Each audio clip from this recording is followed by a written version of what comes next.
Hello, it is Rachel Nichols, the registered dietitian at Rural Health Services at the Clyburn Center, and today we're going to talk a little bit about National Heart Health Month in February.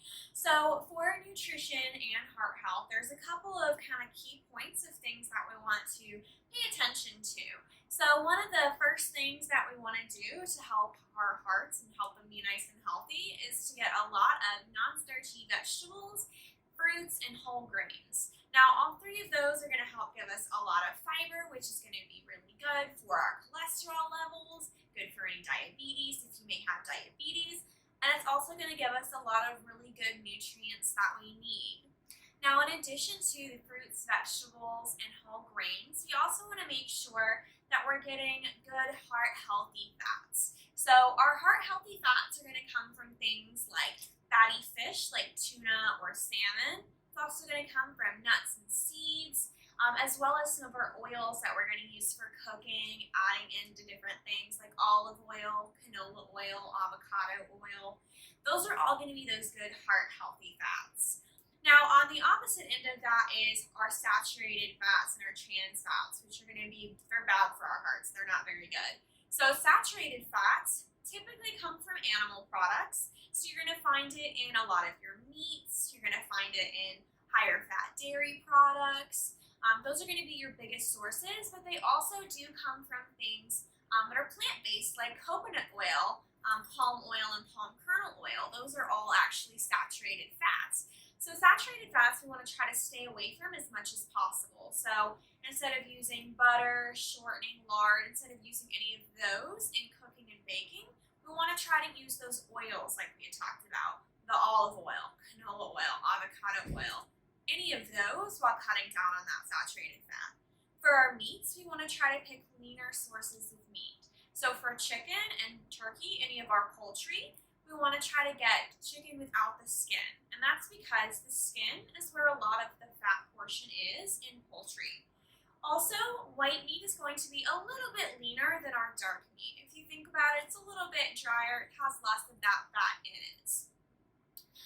As far as our beef and our pork goes, with those, it kind of depends on the cut, but typically your sirloins, your rounds, your hams, those are going to be those leaner sources of meat. Things like sausage, corned beef, those are going to be very, very high in saturated fat. And you can always look at the label and it'll tell you. You can reference our other video on how to read that nutrition label if you're not sure what to look for that saturated fat. The last one as far as meats go is going to be ground meat. So that is ground beef or ground turkey. Either one of those. They're a little bit easier because they tell you the percentage on the label. So it will tell you like 93.7. That means it is 93% lean meat, 7% saturated fat. So for any of those meats, we want to get that 93.7, 94.6 if you can find it, but we do really want to focus on getting those versus the higher fat options like the 85-15, the 70-30, options like that. We want to make sure that we're keeping those, having those a lot less and really focusing on those leaner sources of meat. When it comes to our proteins, we do also want to really focus on plant-based sources of protein. So that's going to be things like those nuts and seeds that also have those heart-healthy fats, beans such as black beans, kidney beans, garbanzo beans, any of those with the exception of green beans. Those are all going to help contribute towards that protein, as well as soy products such as tofu or soy milk. All of those are plant-based sources of protein, which are going to be a lot leaner in addition to having fiber in them. So nuts and seeds, our beans, our soy products, those have fiber in them. And like I said at the beginning, fiber is what's really going to help us with cholesterol levels. It's going to help us with heart health. Now, in addition to that fiber and that fat, we also want to watch our sodium. And that's because sodium can contribute to high blood pressure, which is really difficult on our hearts. If you think about it, your heart is a pump. If there's a lot of pressure in your circulatory system, then that causes makes your heart have to work a lot harder. So we want to keep our sodium intake down. The recommendation for that sodium intake for anybody who has heart disease or is at a high risk of that is going to be under 1,500 milligrams per day. So again, we can look at at that label, try to figure out how many milligrams or so of sodium are in it. We can purchase foods that have no salt added, low sodium, reduced sodium. Any of those are going to be good options. We also want to try to keep fast food and ultra-processed foods to a minimum. Any of our fast food is going to be very high in not only that sodium, but also that saturated fat. So by keeping the fast food down, processed foods such as frozen meals, pizzas, boxed meals, all of those, keeping those to a minimum is really helpful for that saturated fat and that sodium. Again, you can always reference the video on that nutrition label if you're not sure how to look at that saturated fat, you're not sure how to look at that sodium.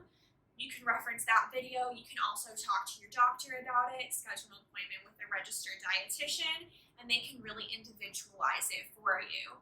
For the saturated fat, that really is going to be more individualized based off of your current energy needs, your risk factors, and if you currently have heart disease or not.